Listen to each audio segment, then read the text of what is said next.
Hello friends, ಗುತ್ತು ಚಾನಲ್ಗೆ ಸ್ವಾಗತ. ನಾನು ಇವತ್ತು ನಿಮ್ಮ ಜೊತೆ ದೇವಿ ಮಹಾತ್ಮೆ ಯಕ್ಷಗಾನವನ್ನು ಶೇರ್ ಮಾಡ್ಕೊಳ್ತಾ ಇದ್ದೇನೆ. ಯಕ್ಷಗಾನ ಅಂದರೆ ಒಂದು 5-6 ಗಂಟೆಯ ಯಕ್ಷಗಾನ. ಆದರೆ ನನಗೆ ಅಷ್ಟು ದೊಡ್ಡ ಶೇರ್ ಮಾಡಲಿಕ್ಕೆ ಆಗೋದಿಲ್ಲ.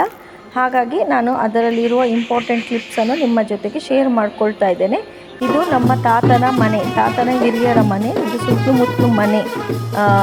ನಾನು ಈ ಮನೆಯನ್ನು ಕಂಪ್ಲೀಟ್ ವೀಡಿಯೋ ನಿಮಗೆ ತೋರಿಸ್ಲಿಕ್ಕೆ ಆಗೋದಿಲ್ಲ, ಯಾಕಂದರೆ ವೀಡಿಯೋ ತುಂಬ ಲೆಂತಿ ಆಗ್ತದೆ. ಇನ್ನೊಮ್ಮೆ ಯಾವಾಗಾದರೂ ಹೋಮ್ ಟೂರ್ ಮಾಡಿ ತೋರಿಸ್ತೇನೆ. ಇದೇನಪ್ಪ ಭಟ್ರು ಪೆಟ್ಟಿಗೆಯಲ್ಲಿ ತಗೊಂಡು ಹೋಗ್ತಿದ್ದಾರೆ ಅಂತ ನೀವೆಲ್ಲ ನೆನೆಸ್ಬೋದು. ಅದು ದೇವಿ ದುರ್ಗಾ ಪರಮೇಶ್ವರಿ. ಕಟೀಲು ಮೇಳ ಆದ್ದರಿಂದ ಇದು ದುರ್ಗಾ ಪರಮೇಶ್ವರಿ ದೇವಿಯನ್ನು ತಗೊಂಡು ಹೋಗ್ತಿದ್ದಾರೆ. ಇದು ನಮ್ಮ ಮನೆಯ ದೈವಸ್ಥಾನ. ದುರ್ಗಾ ಪರಮೇಶ್ವರಿ ದೇವಿಯನ್ನು ತಗೊಂಡೋಗಿ ಅಲ್ಲೆಲ್ಲ ಶಾಮಿಯಾನದೊಂದು ದೊಡ್ಡ ಟೆಂಟ್ ಮಾಡಿದ್ದಾರೆ. ಅವರೇ ಮೇಳದವರೇ ಬೆಳಿಗ್ಗೆ ಬಂದು ಅದರೆಲ್ಲ ವ್ಯವಸ್ಥೆ ಏನೇನು ಬೇಕೋ ಅದಕ್ಕೆ ತಕ್ಕ ಮಾಡಿದ್ದಾರೆ. ನೋಡಿ ಎಷ್ಟು ಚೆನ್ನಾಗಿ ಸ್ಟೇಜ್ ಎಲ್ಲ ರೆಡಿಯಾಗಿದೆ. ಹಾಗೆ ಈ ಟೆಂಟಿನ ಒಳಗೆ ದೇವಿಯನ್ನು ಇಟ್ಟು ಅಲಂಕಾರ ಮಾಡಿ ಚೆನ್ನಾಗಿ ಪೂಜೆ ಸಲ್ಲಿಸುತ್ತಾರೆ. ಇಲ್ಲಿ ನೋಡಿ ದೇವರ ವಿಗ್ರಹವನ್ನು ಇಟ್ಟು ಚೆನ್ನಾಗಿ ಅಲಂಕಾರ ಮಾಡಿ ಪೂಜೆ ಮಾಡ್ತಿದ್ದಾರೆ. ಈ ಪೂಜೆ ಆದ ನಂತರ ಯಕ್ಷಗಾನದ ಪಾತ್ರಧಾರಿಗಳು ಚೆನ್ನಾಗಿ ಮುಖಕ್ಕೆಲ್ಲ ಬಣ್ಣ ಹಚ್ಚಿ, ತಲೆಗೆಲ್ಲ ಟೋಪಾನು, ಏನೇನು ಡ್ರೆಸ್ಸುಗಳಿದೆ ಅದನ್ನೆಲ್ಲ ಉಡುಗೊರೆಗಳನ್ನೆಲ್ಲ ಹಾಕ್ಕೊಂಡು ರೆಡಿ ಆಗ್ತಿದ್ದಾರೆ. ನಿಮಗೆ ಕಾಣಿಸ್ತಿರ್ಬೋದು, ಒಬ್ಬರೊಬ್ಬರೇ ಒಂದೊಂದು ಇದನ್ನು ಹಾಕ್ತಾಯಿದ್ದಾರೆ. ಕೆಲವರು ಬಣ್ಣ ಹಚ್ತಾರೆ, ಕೆಲವರು ಟೋಪನೆಲ್ಲ ಹಚ್ಚಿ ರೆಡಿ ಆಗ್ತಿದ್ದಾರೆ.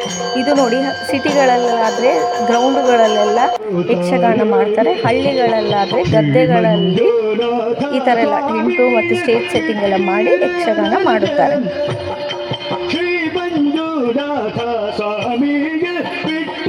ಏನಪ್ಪ ಇವರು ಸ್ಕ್ರೀನ್ ಹಿಡಿತಿದ್ದಾರೆ ಅಂತ ನೀವು ಭಾವಿಸಬಹುದು. ಸ್ಕ್ರೀನ್ ಯಾಕೆ ಹಿಡಿಯೋದು ಅಂದರೆ ಕ್ಯಾರೆಕ್ಟರ್ ಚೇಂಜ್ ಆಗುವಾಗ ಆಗಾಗ ಆ ಸ್ಕ್ರೀನನ್ನು ಹಿಡಿತಾರೆ ಅಷ್ಟೇ, ಇನ್ನೇನಿಲ್ಲ. ನೀವು ನೆನೆಸ್ಬೋದು ಏನಪ್ಪ ಯಾರು ಜನ ಇಲ್ಲ ಯಕ್ಷಗಾನ ನಡೆಯುವಾಗ. ಯಾಕಂದರೆ ಮುಂಚೆ ಎಲ್ಲ ರಾತ್ರಿಯಿಂದ ಬೆಳಗ್ಗೆವರೆಗೂ ಯಕ್ಷಗಾನ ನಡೀತಾ ಇತ್ತು. ಯಕ್ಷಗಾನದಲ್ಲಿ ಪಾರ್ಟ್ ಮಾಡುವವರೆಲ್ಲ ಅವರವರ ಪ್ರೊಫೆಷ್ನಲಲ್ಲಿ ಇರ್ತಾರೆ. ಹಾಗಾಗಿ ಕೆಲಸಕ್ಕೆ ಸಹ ಅಡಚಣೆ ಆಗ್ತಿತ್ತು ಮುಂಚೆ. ಹೀಗೆ ಅದಕ್ಕೋಸ್ಕರ ಬೇಗ ಸ್ಟಾರ್ಟ್ ಮಾಡಿ 12-1 ಗಂಟೆ ಒಳಗೆ ಮುಗಿಸ್ತಾರೆ. ಮತ್ತು ಬೆಳಿಗ್ಗೆ ಎದ್ದು ಅವರವರ ಕೆಲಸಕ್ಕೆ ಹೋಗಬಹುದು ಅನ್ನುವ ಒಂದು ಉದ್ದೇಶದಲ್ಲಿ ಅಷ್ಟೇ. ನನಗೆ ಗೊತ್ತಿರುವ ಹಾಗೆ ದೇವಿ ಮಹಾತ್ಮೆ ಯಕ್ಷಗಾನದಲ್ಲಿ ಬರುವ ಪಾತ್ರಿಗಳು ಯಾರ್ಯಾರು ಅಂದರೆ ಮಧು, ಕೈತಬ, ಮಹಿಷಾಸುರ, ದುರ್ಮ, ಲೋಚನ, ಚಂದ, ಮುಂಡ, ರಕ್ತ ಬೈಜ, ನಿಶುಭ. ಇದು ನನ್ನ ತಾತನ ಮನೆ. ಎಮ್ಮಲೆ ನೀರಿನಾಗ ಹತ್ತಿರ ಇರೋದು.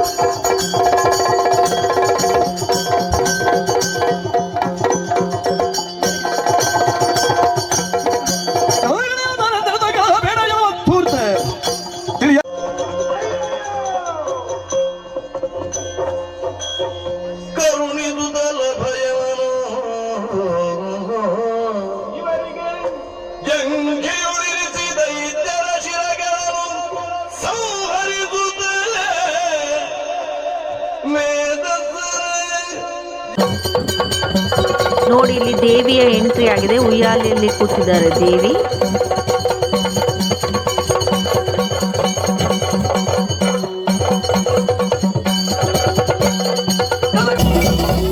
ಈ ಸನ್ನಿವೇಶವೇನೆಂದರೆ ನಾನು ದೊಡ್ಡವನ ನೀನು ದೊಡ್ಡವನೋ ಅಂತ ನೋಡುವಂಥ ಸನ್ನಿವೇಶ.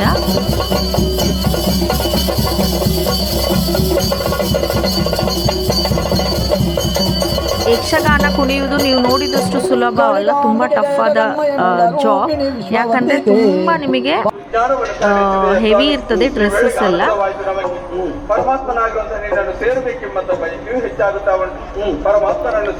ಈ ದೇವಿ ಮಹಾತ್ಮೆ ಯಕ್ಷಗಾನದಲ್ಲಿ ಮೇನ್ ಎಂಟ್ರಿ ಅಂದರೆ ಬೆಸ್ಟ್ ಎಂಟ್ರಿ ಅಂತ ಹೇಳಿದರೆ ಈ ಸ್ಟೋರಿಯಲ್ಲಿ ಮಹಿಷಾಸುರನ ಎಂಟ್ರಿ ತುಂಬ ಏನಂತೀರಿ, ಈ ಪಿಕ್ಚರ್ನಲ್ಲಿ ಹೀರೋ ಎಂಟ್ರಿ ಹೇಗಿರ್ತದೆ ಹಾಗೆ ಇಲ್ಲಿ ಮಹಿಷಾಸುರನ ಎಂಟ್ರಿ ತುಂಬ ಚೆನ್ನಾಗಿರ್ತದೆ.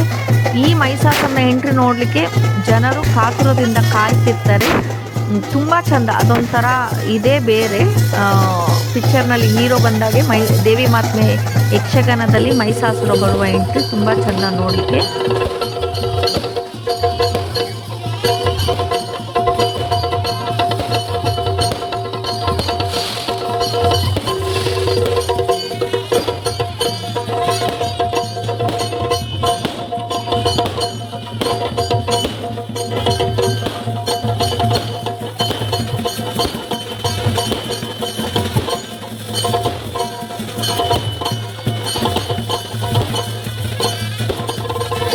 ತುಂಬ ಗ್ರ್ಯಾಂಡ್ ಎಂಟ್ರಿ ಅಂತ ಹೇಳ್ಬೋದು ಮಹಿಷಾಸುರದ್ದು.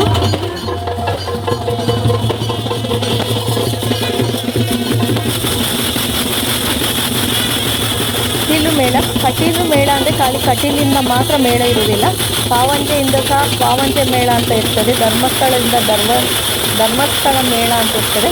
ಹಾಗಾಗಿ ಹಲವಾರು ಮೇಳಗಳಿರ್ತವೆ.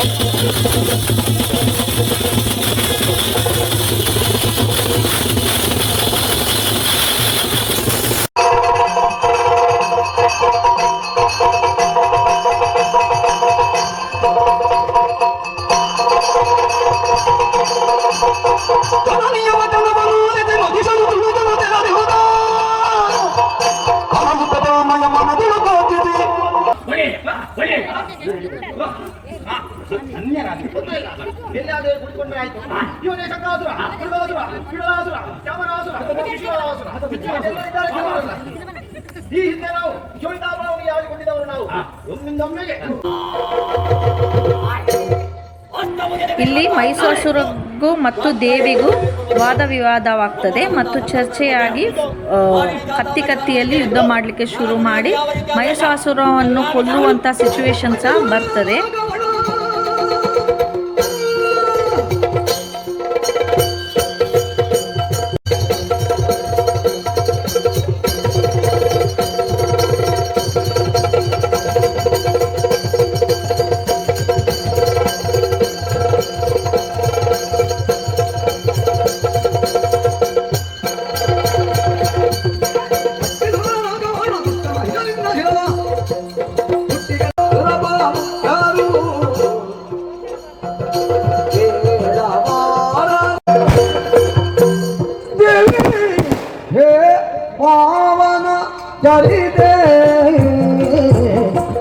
ಇದು ಯಕ್ಷಗಾನದ ಲಾಸ್ಟ್ ಪಾರ್ಟ್. ಇದು ಆದ ನಂತರ ಆರತಿ ಅಂದರೆ ಮಂಗಳದ ಕ್ಲಿಪ್ ಮಿಸ್ ಆಗಿದೆ. ನೀವು ಸಹ ಈ ವಿಡಿಯೋವನ್ನು ಇಷ್ಟಪಡ್ತೀರಿ ಅಂತ ನೆನೆಸ್ತೇನೆ. ಈ ವಿಡಿಯೋ ನಿಮಗೆ ಇಷ್ಟ ಆದರೆ ಲೈಕ್ ಮಾಡಿ, ಸಬ್ಸ್ಕ್ರೈಬ್ ಮಾಡಿ, ನಿಮ್ಮ ಫ್ರೆಂಡ್ಸ್ ಫ್ಯಾಮಿಲಿ ಜೊತೆ ಶೇರ್ ಮಾಡಿ. Thanks for watching.